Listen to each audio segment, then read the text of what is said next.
নমস্কার বন্ধুরা, সকলকে আমার চ্যানেলে স্বাগত। গত 22শে জুন রাজ্য বাজেট পেশ করার সময় রাজ্যের সরকারি কর্মচারী, পেনশনার এবং ফ্যামিলি পেনশনারদের জন্য 20% অতিরিক্ত ডিআরএস অ্যালাউন্স ঘোষণা করা হয়েছে এবং এই বর্ধিত ডিএ আগামী 1 অক্টোবর 2026 থেকে কার্যকরী হতে চলেছে। এখন এই ডিএ বৃদ্ধির ফলে একজন পেনশনার বা ফ্যামিলি পেনশনারদের কত টাকা পেনশনে বা ফ্যামিলি পেনশনে বৃদ্ধি হতে চলেছে সেই নিয়ে বহু পেনশনার বা ফ্যামিলি পেনশন বুঝতে না পারে আমাকে অন্য ভিডিওর কমেন্ট সেকশনে কমেন্ট করেছেন। তাই আজকের এই ভিডিওতে আমি অত্যন্ত সহজ পদ্ধতির মাধ্যমে একজন পেনশনার বা ফ্যামিলি পেনশনারদের এই 20% ডিএ বৃদ্ধির ফলে কত টাকা তাদের পেনশনে বৃদ্ধি হতে চলেছে সেই ব্যাপারে বিস্তারিত আলোচনা করব। ভিডিওটি একজন পেনশনার বা ফ্যামিলি পেনশনারদের জন্য অত্যন্ত গুরুত্বপূর্ণ, তাই প্রথম থেকে শেষ পর্যন্ত অবশ্যই ধৈর্য সহকারে দেখবেন এবং ভালো লেগে থাকলে অবশ্যই একটি লাইক করবেন এবং সকলের সঙ্গে শেয়ার করবেন। আর সেই সাথে এই চ্যানেলে যদি প্রথমবার হয়ে থাকেন এই রকমের ইনফরমেটিভ ভিডিও আরও দেখার জন্য যারা এখনও পর্যন্ত চ্যানেলটিকে সাবস্ক্রাইব করেননি তারা অবশ্যই চ্যানেলটিকে সাবস্ক্রাইব করে নিতে ভুলবেন না। তাহলে চলুন আমরা বিস্তারিত জেনে নিই। দেখুন, আমরা সকলেই জানি বর্তমানে দু প্রকারের পেনশনার আছেন। প্রথমত হলো মূল পেনশনার। মূল পেনশনার বলতে এক্ষেত্রে যিনি নিজেই সরকারি কর্মচারী ছিলেন এবং অবসর গ্রহণ করার পর যিনি নিজেই নিজের পেনশন পাচ্ছেন বর্তমানে। এবং অপর প্রকার হলো ফ্যামিলি পেনশনার। ফ্যামিলি পেনশনার হলো এক্ষেত্রে মূল পেনশনার বা মূল চাকরিজীবীর মৃত্যুর পর তার ফ্যামিলি কোনো ডিপেন্ডেন্ট পেনশনার হিসাবে ফ্যামিলি পেনশন এক্ষেত্রে তুলছেন। আমরা সর্বপ্রথমে মূল পেনশনারের ডিএ বৃদ্ধির পর কত টাকা পেনশনে বৃদ্ধি হতে চলেছে সেই ব্যাপারে জানবো। মূল পেনশনারেরও আবার দু প্রকারের আছেন। প্রথমত হলো যারা পেনশন কমিউটেশন করেননি এবং যারা পেনশন কমিউটেশন করেছেন। আমরা সকলেই জানি একজন সরকারি কর্মচারী যখন অবসর নিয়ে থাকেন তখন তাকে অন্যান্য সরকারি সুযোগ সুবিধার পাশাপাশি একটি পেনশন কমিউটেশনের সুযোগ দেওয়া হয়। অর্থাৎ সেই সরকারি কর্মচারী যদি চান তাহলে সেক্ষেত্রে তিনি তার টোটাল পেনশনের 40% অর্থাৎ টোটাল বেসিক পেনশনের 40% কমিউট করতে পারেন বা সেল করতে পারেন। এক্ষেত্রে দু রকমের ক্যালকুলেশন হতে পারে। একজন মূল পেনশনার যিনি পেনশন কমিউট করেননি এবং আর একজন মূল পেনশনার যিনি পেনশন কমিউট করেছেন। সর্বপ্রথমে আমরা জানবো যে মূল পেনশনার যিনি বর্তমানে পেনশন কমিউট করেননি তাদের কত টাকা ডিএ বৃদ্ধির ফলে তাদের পেনশনে বৃদ্ধি হচ্ছে। এক্ষেত্রে ক্যালকুলেশন করতে প্রথমত আপনাকে বেসিক পেনশনের পরিমাণটা জানতে হবে, যেটি আপনি চাইলে নিজের পিপিও থেকে অর্থাৎ পেনশন পেমেন্ট অর্ডার থেকে জানতে পারেন। তবে যদি আপনারা পিপিও থেকে বুঝতে না পারেন বা এমন হয়েছে হয়তো আপনারা অনেক দিন আগে অবসর নিয়েছেন এবং বর্তমানে পরবর্তীতে রোপা কার্যকরী হয়েছে এবং সেই রোপার পর আপনাদের বেসিক পেনশনের পরিমাণটা আরও বেড়ে গেছে, তাহলে সেক্ষেত্রে আপনারা জানতে পারবেন না। এক্ষেত্রে আপনারা কিভাবে নিজেদের প্রথমত বেসিক পেনশনের পরিমাণটি বার করবেন, কারণ বেসিক পেনশনের পরিমাণ না বার করলে আপনি আপনার ডিএ বৃদ্ধির পরিমাণটি জানতে পারবেন না। বেসিক পেনশনের পরিমাণ বার করতে গেলে প্রথমত আপনাকে আপনার বর্তমানে যে টোটাল পেনশনটা পাচ্ছেন অর্থাৎ প্রতি মাসের 1 তারিখ আপনার পেনশন অ্যাকাউন্টে যে পরিমাণ পেনশনটি ঢুকছে সেটা থেকে সেই অ্যামাউন্টটা থেকে আপনাকে প্রথমত 500 টাকা বাদ দিতে হবে এবং 500 টাকা বাদ দেওয়ার পর যে অ্যামাউন্টটি দাঁড়াবে সেই অ্যামাউন্টটাকে 1.18 দিয়ে ডিভাইড অর্থাৎ ভাগ করতে হবে। 1.18 এক্ষেত্রে কেন, তার কারণ বর্তমানে 18% হারে ডিআরএস অ্যালাউন্স প্রযোজ্য আছে, তাই 1.18 দিয়ে ভাগ করতে হবে। এক্ষেত্রে ধরুন আমি একটি উদাহরণের সাহায্যে বিষয়টি আর একটু পরিষ্কার করে দিই। ধরুন আপনার এই মুহূর্তে আপনার পেনশন অ্যাকাউন্টে টোটাল 18,000 টাকা আপনার পেনশন হিসাবে ঢুকছে। অর্থাৎ 18,000 টাকাকে প্রথমত আপনি আপনার 500 টাকা বাদ দেবেন। এই 500 টাকাটা হচ্ছে মেডিকেল অ্যালাউন্স। এই মেডিকেল অ্যালাউন্সের পরিমাণটা প্রথমত আপনার বাদ যাবে, নিয়ে দাঁড়াবে 17,500 টাকা। এই 17,500 টাকাটাকে প্রথমত এবার আপনি 1.18 দিয়ে ডিভাইড করবেন। এবার 1.18 দিয়ে ডিভাইড করার পর দাঁড়ালো 14,830 টাকা। তাহলে এক্ষেত্রে এটাই হবে আপনার বেসিক পেনশন। অর্থাৎ এক কথায় বলতে গেলে আপনার অ্যাকাউন্টে পেনশন অ্যাকাউন্টে যে টোটাল পেনশনটি ঢুকছে সেটা থেকে প্রথমত মেডিকেল অ্যালাউন্স বাবদ 500 টাকা বাদ দেবেন, যে অ্যামাউন্টটা থাকবে সেই অ্যামাউন্টটাকে 1.18 দিয়ে ডিভাইড করবেন। এক্ষেত্রে 18,000 টাকা আমি এক্সাম্পল হিসাবে ধরেছি। এই 18,000 থেকে প্রথমত 500 টাকা বাদ দিলাম। 17,500 টাকা থেকে 17,500কে এবার 1.18 দিয়ে ডিভাইড করে আমার দাঁড়ালো 14,830 টাকা। অর্থাৎ এই 14,830 টাকা হলো এই পেনশনারের বর্তমানে বেসিক পেনশন। এবার 20% ডিআরএস অ্যালাউন্স বৃদ্ধি মানে এই 14,830 টাকার উপর আপনার 20% ডিআরএস অ্যালাউন্স বৃদ্ধি হবে। এক্ষেত্রে 14,830-এর 20% হচ্ছে 2,966 টাকা। এবার আপনার 2,966 টাকা বাড়তে চলেছে এই 20% ডিআরএস অ্যালাউন্স ইনক্রিজ ইনক্রিজ হওয়ার পর।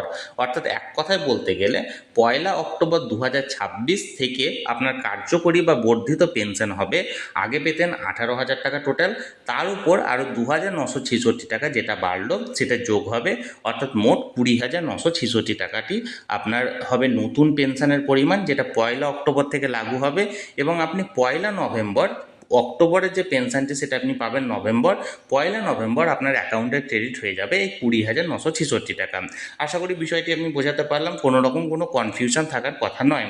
এবার ধরুন আপনি যদি পেনশন কমিউট করে থাকেন, অর্থাৎ আপনি অবসর নেওয়ার সময় আপনাকে যে সুযোগটা দেওয়া হয়েছিল পেনশন কমিউটেশনের, সেক্ষেত্রে আপনি পেনশন কমিউট করেছেন, তাহলে সর্বপ্রথমে আপনাকে এক্ষেত্রেও আপনাকে বেসিক পেনশন জানতে হবে, কিন্তু সেটা নির্ধারণ করার নিয়ম হচ্ছে আপনাকে পিপিও বার করতে হবে।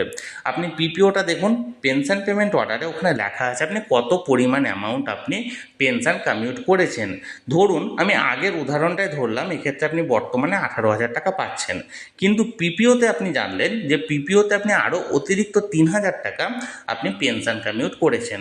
অর্থাৎ এক্ষেত্রে আপনার টোটাল পেনশন হওয়ার কথা ছিল 21,000 টাকা, কিন্তু 3,000 টাকা আপনি পেনশন কমিউট করার পর সেটা আপনার বেসিক পেনশন থেকে বাদ গেছে এবং বর্তমানে আপনি 18,000 টাকা পাচ্ছেন।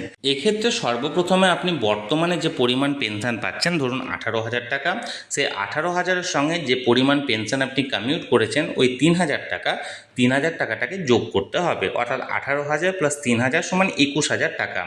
এবার এই টোটাল 21,000 টাকা হবে আপনার পেনশন, সেখান থেকে আপনাকে প্রথমত মেডিকেল অ্যালাউন্স বাদ দিতে হবে, অর্থাৎ মেডিকেল অ্যালাউন্স বাবদ আপনি 500 টাকা বাদ দিন, আপনার দাঁড়াবে 20,500 টাকা।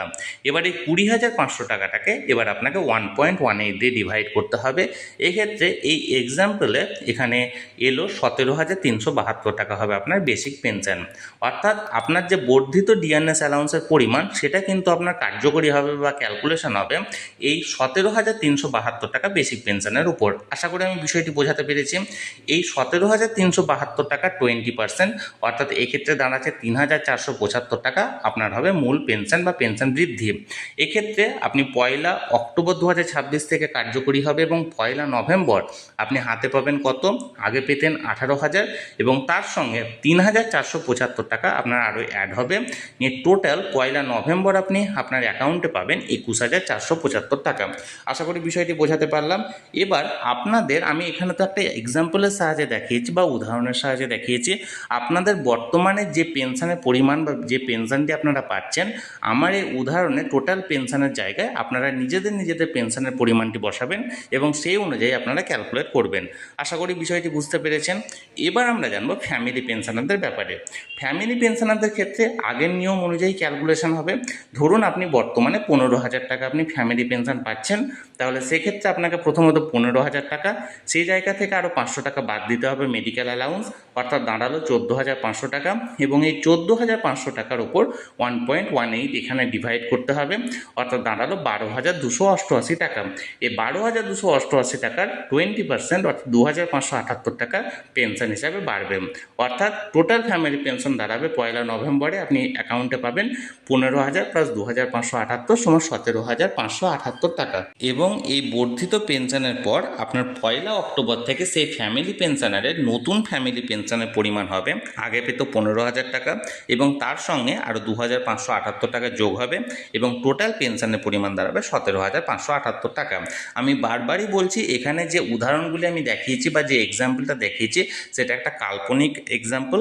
আপনারা এই এক্সাম্পলে যে টোটাল পেনশনের পরিমাণ আছে সেই পরিমাণের জায়গায় নিজের যে টোটাল পেনশন আছে সেটা বসিয়ে আপনারা সহজ পদ্ধতির মাধ্যমে ক্যালকুলেশন করবেন। এক্ষেত্রে না বোঝার কোনো রকম কোনো বিষয় নেই, খুব সহজভাবে আমি বোঝানোর চেষ্টা করেছি। তবুও যদি আপনার মনে হয় আপনি বুঝতে পারছেন না, আপনারা আমাকে কমেন্ট করে জানান। আপনার বেসিক পেনশনের পরিমাণ যদি জানেন তাহলে জানাতে পারেন, বা এক্ষেত্রে যদি না জানেন আপনি টোটাল বর্তমানে কত টাকা পেনশন পাচ্ছেন সেটা আমাকে জানান এবং আপনি পেনশন কমিউট করেছেন কি করেননি সেটাও আমাকে জানান।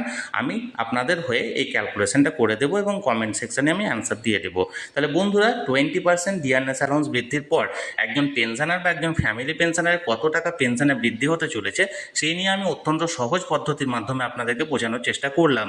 এই নিয়ে যদি আপনাদের আরও কিছু জানার থাকে অবশ্যই কমেন্ট করুন, আর এই ভিডিওটি ভালো লেগে থাকলে অবশ্যই একটি লাইক করুন এবং সকলের সঙ্গে শেয়ার করুন। আর সেই সাথে এই চ্যানেলে যদি প্রথমবার হয়ে থাকেন এই রকমের ইনফরমেটিভ ভিডিও আরও দেখার জন্য যারা এখনও পর্যন্ত চ্যানেলটিকে সাবস্ক্রাইব করেননি তারা অবশ্যই চ্যানেলটিকে সাবস্ক্রাইব করে রাখুন।